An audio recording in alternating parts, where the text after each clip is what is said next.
আতা ভাই আসলে আমাদের তো জ্যেষ্ঠজন, এবং কোনো না কোনোভাবে আমরা তার ছাত্রই বলা যায়।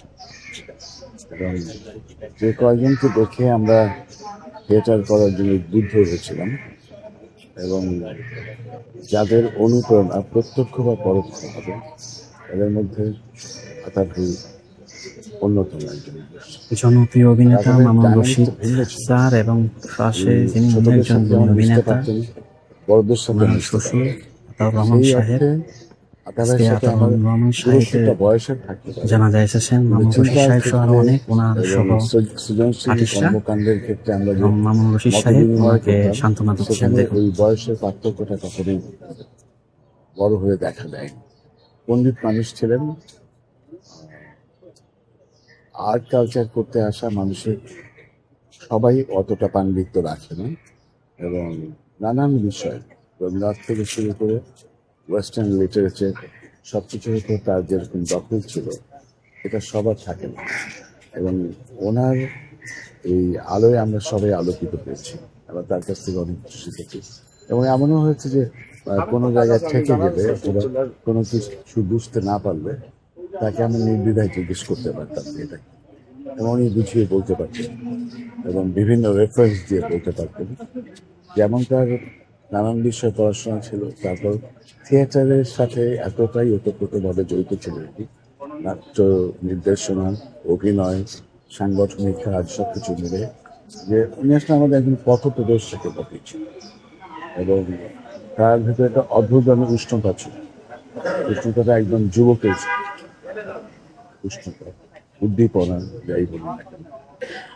নির্দ্বিধায় উনি খারাপকে খারাপ বলতে পারতেন, ভালোকে ভালো বলতে পারতেন।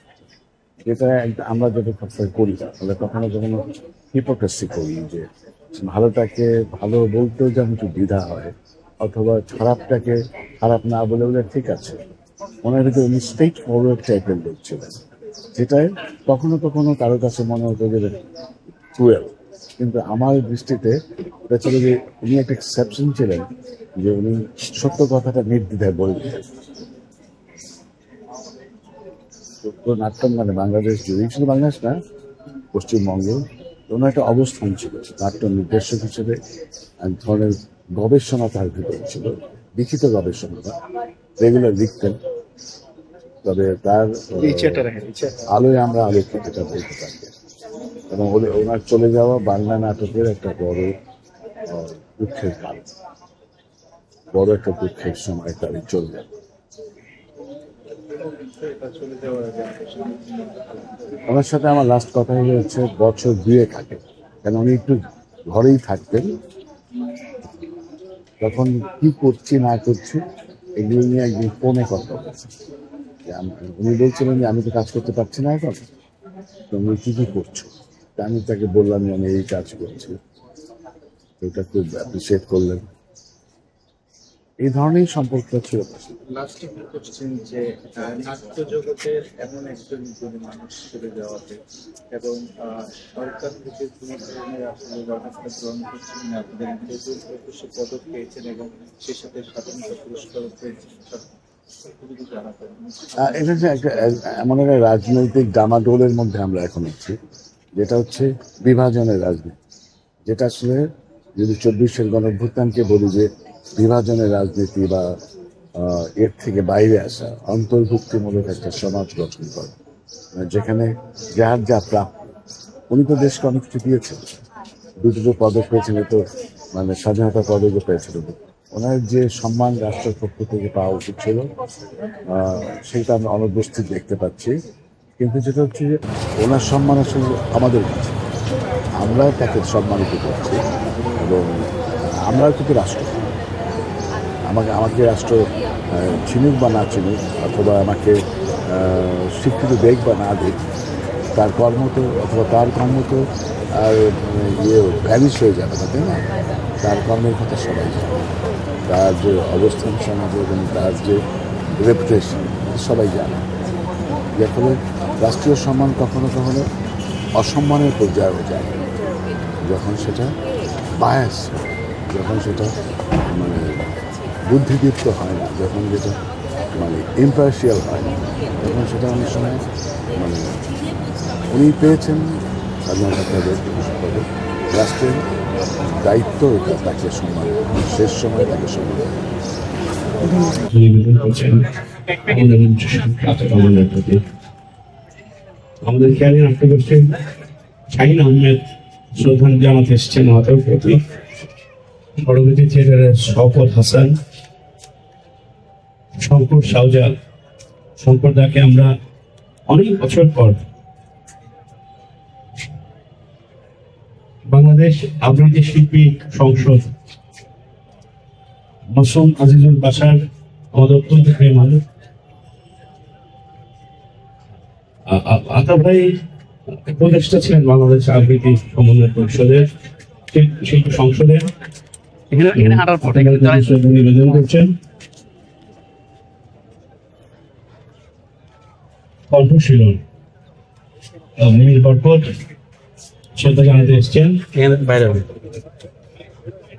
অত্যন্ত বরেণ্য সংস্কৃতি জল রামেন্দ্র আছে সাক্ষী শ্রদ্ধা নিবেদন করছেন। তানভীর নবেন, আমাদের ভাস্কর বন্দ্যোপাধ্যায় শ্রদ্ধা নিবেদন করছেন। ছায়ানট আপনার এটা একটু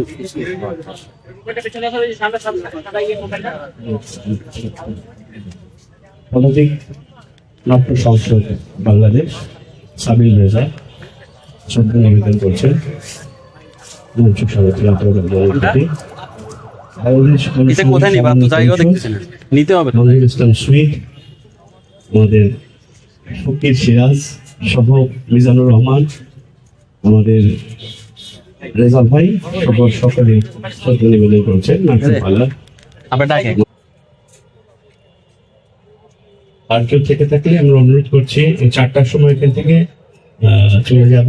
আপনারা যদি কেউ থাকেন শ্রদ্ধা নিবেদন করার বাকি, তো দয়া করে আসবেন।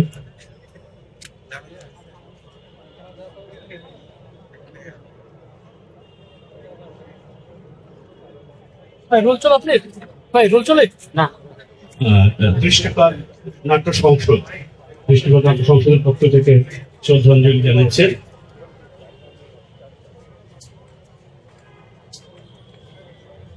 আমাদের সংস্কৃতি বন্ধু শ্রদ্ধা নিবেদন করছেন।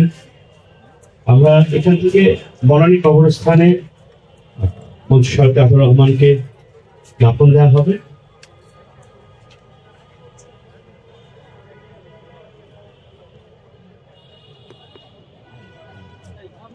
আমরা আর যদি কেউ শ্রদ্ধা নিবেদনের বাকি থেকে থাকে, ভালো লাগলে লাইক কমেন্ট করে আপনার মতামত দিন। সাথে থাকার জন্য সাবস্ক্রাইব করুন এবং বেল বাটনটিতে ক্লিক করুন।